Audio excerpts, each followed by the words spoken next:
Ang pagkinabuhi isip Kristohanon. Roma Kapitulo 12 versikulo 1 hanggang 21.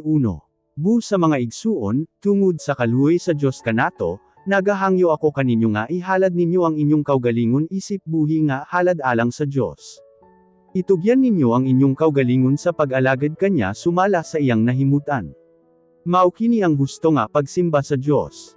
Ayaw kamo pagsunod sa mga gawi sa mga tao ni ining kalibutan. Tuguti ninyo ang Diyos nga mubago sa inyong hunahuna, aron masayran ninyo ang kabubuton sa Diyos, kung unsa ang maayo, hingpit, ug ang makapahimuot kanya. Ingon nga apostol, nga mao ang grasya nga gihatag sa Diyos kanako, sultihan ko kamong tanan nga dili kamo angay maghunahuna og labaw kay sa tinuod ninyong kahimtang, kon dili hunahunaon ninyo pag-ayo kon unsa ang inyong mga katako sumala sa pagtuo nga gihatag sa Diyos kaninyo. Kay maingon nga ang atong lawas adunay daghan nga bahin, ug ang matag bahin adunay tag sa kabuluhaton, mauusab kitang mga tumutuo. Bisan tuod daghan kita, o salang kita kalawas sa atong paghios sa kang Kristo, ug kabahin kita sa usag-usa. Ug tungod kay ang matago sa kanato adunay iyang gasa nga nadawat sumala sa grasya sa Dios, gamiton nato kining iyang gihatag.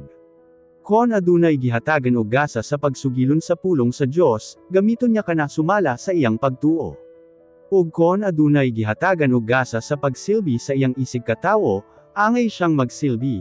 Kon sa pagtudlo, angay siyang magtudlo. Kon may gasa sa pagdasig, angay siyang mudasig sa uban. Kon sa paghatag sa mga kabus, muhatag siya nga walay tihik-tihik, kon sa pagdumala, magdumala siya nga may kakugi, ug kon sa pagtabang sa mga naglisod, mutabang siya nga adunay kalipay.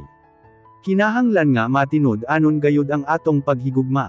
Likayan nato ang dawtan, ug buhaton kanunay ang maayo. Isip managsuon kang Kristo maghinigugma ay gayud kita, ug magtinahuray sa usag-usa. Magmakugihon kita ug dili magtinapulan, mag-alagad kita sa Ginoo sa kinasingkasing gayod. Ug tungod kay aduna kitay paglaong nga maayo ang atong umaabot, kinahanglang magmalipayon kita.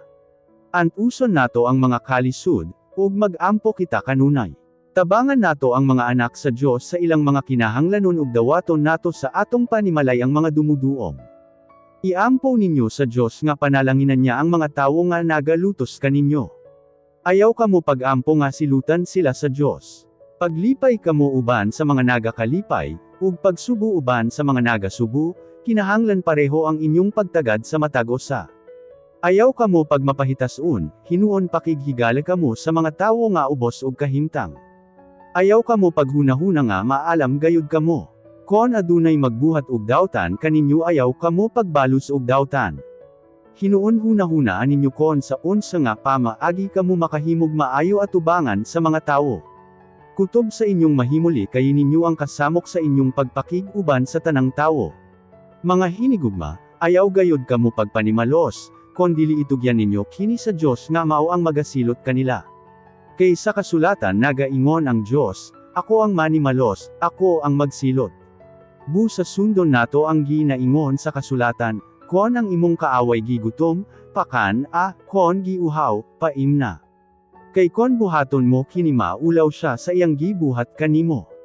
Ayaw kamo pagpadaog sa dawtan, kon dili daogan ninyo ang dawtan pinaagi sa paghimo og maayo.